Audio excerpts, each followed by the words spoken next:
Matulog ka na, talagang lasing ka na. Pilit nilalabanan ni Apollo ang init na nararamdaman. Hindi pa ako lasing. Ano ka ba naman? Parang yun lang malalasing agad ako. Mahinang nila lang. Tugon ni Melody na para bang nababaliw na dahil natatawa tong mag-isa. Wala nang ibang paraan pang naisip si Apollo kundi buhatin si Melody patungo sa kama.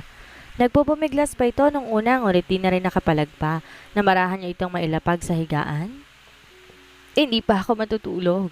Protesta ni Melody kaya naman pinitik ni Apollo ang noo nito. Ouch! Ang sakit! Reklamo pa nito habang nakapikit at nakakunot ang noo. Matulog ka na, masyado ka ng maraming nainom. And please anumang oras para bang di ko na kayang pigilan ng sarili ko. Have mercy on me, wife. Dahil ayokong manamantala ng isang lasing. Tsaka bumuntong hininga si Apollo. Di naman na nagsalita pa si Melody, kaya naman tinapat niya ang dalawang daliri upang laparin ang nakakunot nitong noo. Napangiti siya nang bahagyan nitong inguso ang labi.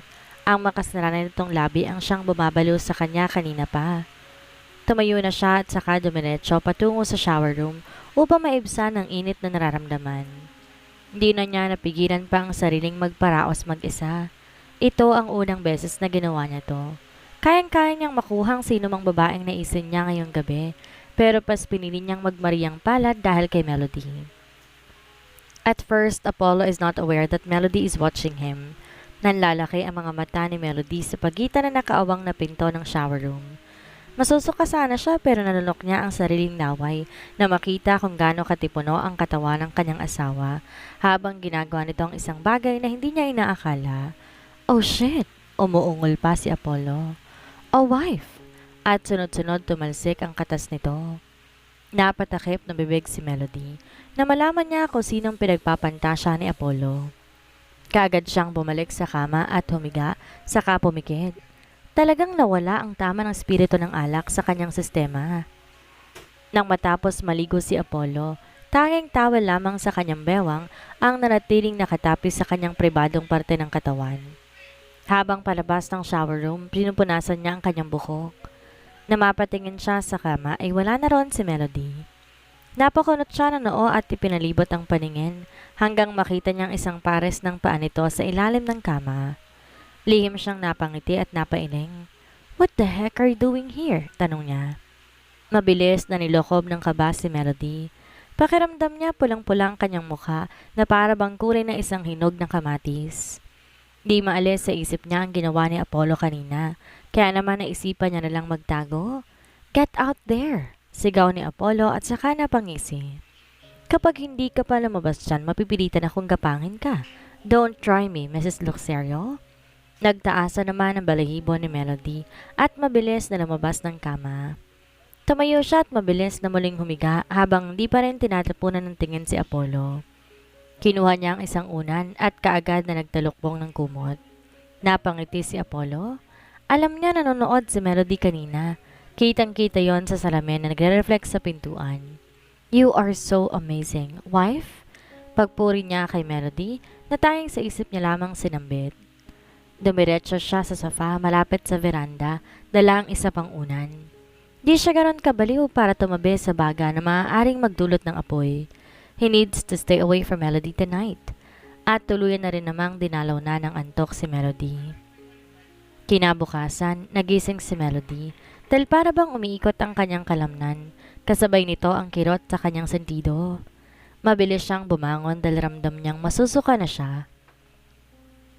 Dumiretso siya sa cubicle at doon basta na lamang sumuka. Nakailang dol siya bago lupaypay na umupo sa gilid habang nakapikit pa rin. Mukhang naging matindi ang tama ng alak sa kanya mula kagabi. Hanggang ngayon, pinaparusahan siya at nahihilo na. Kaya mo bang tumayo? Narinig niya ang boses ni Apollo na para bang sobrang lapit lang nito sa kanya. Umiling siya. No, I don't think so. My head hurts, tugon niya.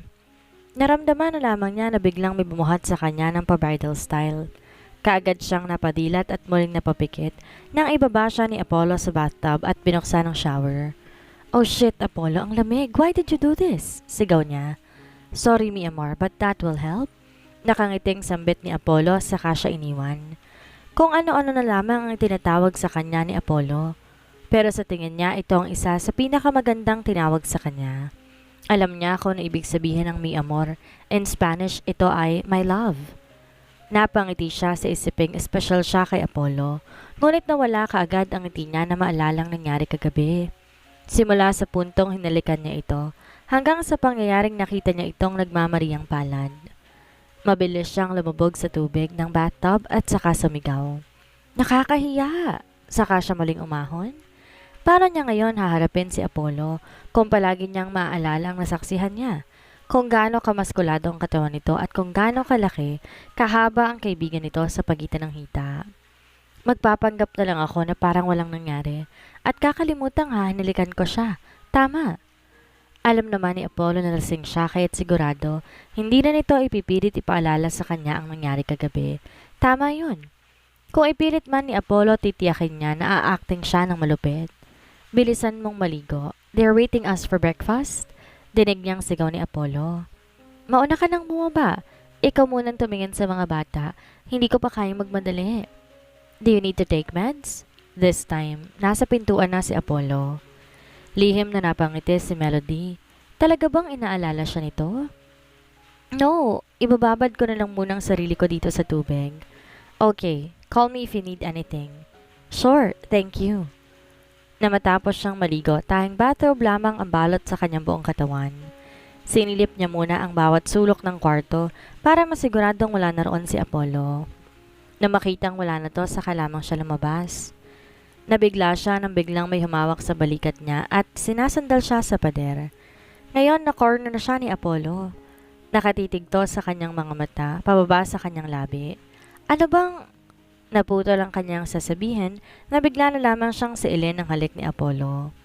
Nanlaki ang mga mata niya at para bang nawala ang sakit ng ulo niya dahil mas nag-focus ang utak niya sa nangyayari. Nang humiwalay si Apollo, para siyang natulala at nakatitig lamang na tila nang aakit na mga mata ni Apollo. Good morning, mi amor. Gumanti lang ako dahil sa ginawa mo sa akin kagabi. Nababaliw ka na ba? Galit-galitan niyang tanong. What a great morning, isn't it? By the way, your lips taste better. Tumalikod na to at naglakad palabas ng pinto. It's delicious. Dagdag pa nito at iniwan na lamang siyang tulala. Nang bumaba si Melody ay meron ng nakahandang pagkain at naroon na rin ang lamesa ng sakambal niyang anak. Nang tingnan niya si Apollo ay simple lamang tong nakangiti sa dalawang matanda habang may pinag-uusapan. Nalingkit ang mga mata niya dahil pakiramdam niya siya ang kinakwento nito. Biglang naalala niya ang mga nangyari simula pa kagabi. She can't help but hate herself because of what happened. Di man lang niya kasi pinigilan ng pag-inom kagabi but at least nothing happened, like kainan or gapangan. Oh, nariyan ka na pala, Melody. Halika na rito sa lamesa na makapag-almusal na tayo, sambit ni Lola Florita. Kahit matatanda na ang mga ito, malakas pa rin ang mga katawan nila. Gaya ng kasabihan ng matatanda sa probinsya, gaya ng isang kalabaw, na kahit ano pang tanda nito ay patuloy pa rin na nagtatrabaho. Naglakad siya tungo sa lamesa. Kitang-kita niya kung paano siya tingnan ni Apollo. Inalikan niya ang dalawang anak niya. Pinipilit hindi tingnan si Apollo kahit pa magkaharap lamang sila. Ngunit kitang-kita niya kung paano siya nito titigan. Wife, twins want to play later. Do you have any plans? Tanong ni Apollo kaya wala siyang nagawa kundi ang sulyapan to. Napaawang ang labi niya na maabutan niya ang pagbasa nito na sariling labi gamit ang dila sabay kindat sa kanya. Mabilis niyang kinuha ang isang baso ng tubig at kaagad na ininom yon. Talagang inaasar siya ni Apollo. Di naman maalis sa labi ni Apollo ang mapangiti. Sa bawat pangaasar niya kay Melody ay kaagad tong nagre-react. It seems like malakas na ang epekto niya sa asawa. Sinong mag-aakala na sa simpleng reaksyon nito napapangiti siya kaagad? Habang ang dalawang matanda na may lihim na sinusulyapan sila at matawa-tawa na lang din ang palihim. Nakikita kasi nila ang sarili nila sa dalawang ito. Puno ng pagmamahal, iyon ang nakikita nila. Matapos kumain at magpahinga, lumabas na ang mga bata gaya ng pagkasandaan para maglaro malapit sa dagat. Kasama to ni Apollo nakikipagbasaan sa dagat habang siya ay katabing naglalakad si Lola Florita. Nakatanaw lang siya sa mga anak niya habang kitang-kita na masaya ang mga ito. Alam mo Iha, alam ko ang ganyang tingin. Biglang sabi ni Lola Florita, kaya napatingin siya dito saglit at napakunot ng noo. Anong tingin po? Balik niyang tanong habang nasa mga anak niya muli ang kanyang tingin. Yan ang tingin ng isang babaeng kontento at umiibig. Napaangat siya ng dalawang kilay. Napahinto sa paglalakad. Ganon din si Lola Florita. Umiibig po? Ako? In love po? Di niya makapaniwalang tugon. Oo, ikaw nga. Ang tingin mo kay Apollo, nasisigurado kung iniibig mo na siya. Nagulat ka ba? Alam mo kasi ang pag-ibig, hindi mo yan basta makikita o malalaman, pero kayang makita ng ibang tao. Sa ngayon, masasabi kong nasa undecided stage ka pa. Parang ako rin noon. Nakangiti ang matanda habang nakatingin sa dagat, tila may inaalala mula sa nakaraan. Mommy, come here. Let's swim with us. Tawag sa kanya ni Livin mula sa hindi kalayuan. Mamaya na lang ako, anak. Sigaw niya pabalik. Basta lagi mong tatandaan na hindi matatawag na pag-ibig kung hindi ka masasaktan. Mahiwaga to. Puno na iba't ibang kahulugan at pakiramdam. Tandaan mo na ito'y walang hinihinging kapalit at higit sa lahat, ang mas maganda, iniibig ka rin niya pabalik. Mahirap mag-isa sa gitna ng dagat. Napatango na lamang si Melody at napatitig sa inabot nitong kwintas bago tuluyan siyang iwan ito. Napangiti siya na makita kung gaano kaganda ang kwintas. Meron tong pearl sa gitna at napapalibutan ng gemstone. Napakaganda talagang makikita kung gaano ito pinaglaanan ng oras. Nagulat na lamang siya nang bigla may humila sa mga kamay niya. Nang tignan niya ito, si Livin at Lexus pala ito. Natatawa at tinihila siya papalapit sa dagat kung saan naroon si Apollo. Wala na tong suot pang itaas kaya't kitang-kita niya ang matipuno at matigas nitong pangangatawan. Hindi siya makapag-focus ng maayos dahil hindi niya rin maiwasan na hindi mapatitig dito. Ulam na ulam, kanin na lang ang kulang. Ang tagal mo, ano bang pinag-uusapan ninyo ni Lola Florita? Siguro chinismis na naman ako nun, no? Nakangisi nitong tanong. Di naman ikaw ang pinag-uusapan namin tungkol sa trabaho, pagsisinungaling niya. Mommy, catch! Inihagis sa kanya ni Livin ang bola at kaagad naman ito yung nasalo, ngunit nabasa siya dahil na rin sa biglaan niyang habol sa bola. Napuno ng tawanan silang apat. Pakiramdam niya ay bumalik siya sa pagkabata at muling ine-enjoy ang oras na magkakasama sila. May paminsan-minsan sa Josh ang binabasa ni Apollo. Meron ding time na niyayakap siya nito, ngunit di niya nagawang mailang dahil kasama naman niya ang mga anak niya.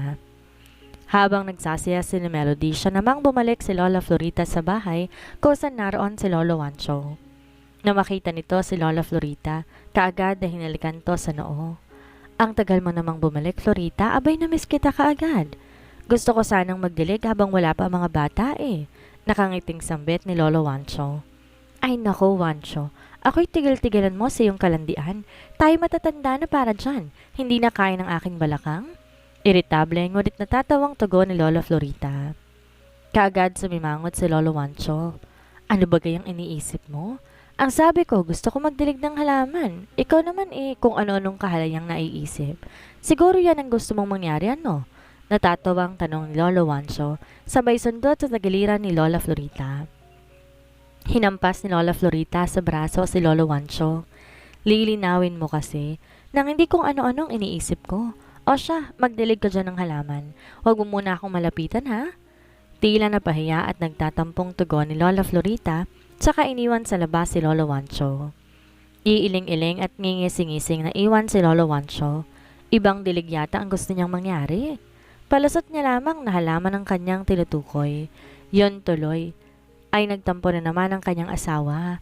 Hinayaan niya dahil mamaya niya na lamang ito lalambingin. Sa kabilang banda mula sa pagmamay-aring resort ni Apollo, naroon na iwan ang kaibigan ni Melody, si Eliara at Atlas. Di maiwasan ni Eliarang mainis at magalit dahil simula pa kahapon hindi bumabalik si Apollo. Pakiramdam niya iniwan siya nito sa ere. Peste kasing Melody na yan Dapat siya ngayon ang kasama ni Apollo, bisit na kambal. Talagang inuubos nila ang kanyang pasensya. I can do whatever I want. Iniwan ako ng gagong amo ninyo. I am the daughter of their VIP client and I believe I have the right, sigaw niya. Meron na naman siyang tinanggal na tauhan dahil para sa kanya, tatanga-tanga ito. Gagawin niya ngayon ang gusto niya. Walang magsasalita kung nasan si Apollo, kahit ang mga kaibigan ni Melody, tikom ang bibig, pues gagawin niya ang gusto niyang gawin. Eliara, stop it. Ang daming nakatingin. Let's go to the pool para naman lumamig ang ulo mo. Pag-aaya ni Atlas. Inirapan niya ang babaeng empleyado na kasalukuyang nakaluhod. Nagmamakaawa at umiiyak bago tumingin kay Atlas. Hindi niya rin naiintindihan ang lalaking to eh. Sinama-sama niya pa ito pero mukhang wala naman pang silbi. Ayaw man lang nitong kalabanin si Apollo, knowing na sila man talaga ang magkaribal sa lahat. Hindi nagsalita si Alyara at basta na lamang nagtakas patungo sa pool. Sunod-sunod namang bulungan ang namayani sa paligid na makaalis si Alyara at Atlas. Gustong gusto lang mga ilam ni Wincy, ngunit pinipigilan siya ni Shane. Talagang haliparot na yon? Inis na wika ni Wincy. Konting-konti na lang kakalbuhin ko na siya. What if tawagan na lang natin sila Melody? Kawawa ng mga staff dito sa resort, ang dami na nilang natatanggal. Baka sa boses ni Shane ang pag-aalala. Hindi pwede. Ngayon pa lamang nila ma-enjoy ang oras kasama si Apollo pati na ng mga anak niya. Masyado na nating sisirain ang bakasyon na to para sa kanya. Anong gagawin natin? Nag-isip si Wincy. Kailangan nilang mapaalis sa Elara. Kailangan nilang umisip ng paraan para ito nang kusang umalis at para matigil na ang pagtanggal ng mga staff ng resort. We need to disguise.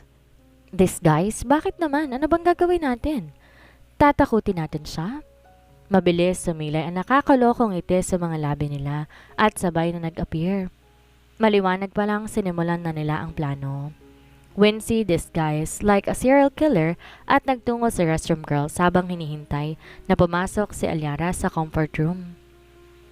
Namatsyempohan niya ito, kaagad siyang nagpakita kay Alyara. Sumigaw ito ng malakas at kaagad na may inispray sa kanyang mga mata at saka mabilis na tumakbo papalabas ng comfort room. Ang hapdi! Sigaw niya habang naglalakad patungo sa wash area para maghilamos. Hayop! Papatayin kitang haliparot ka! Galit niyang sigaw. Bumalik si Wincy sa kanilang kwarto habang umiiyak. Hindi alam ni Shane kung matatawa ba siya o maaawa dahil sa nangyari sa kaibigan. Namamaga kasi ang mga mata nito ngayon at talagang naiiyak na sa hapdi. Ma'am, mukhang not effective yung pananakot disguise. Baka kailangan na talaga natin na sabihin kay Melody at Sir Apollo. Pangumbinse niya kay Wincy. Hindi pa ako nakakaganti sa bruha na yan. Kamuntik na nga akong mabulag eh. At pumalahaw ito ng iyak. Walang nagawa si Shane, kung hindi. Ang yakapin nito at himasin ang likod nito at saka pinakalma.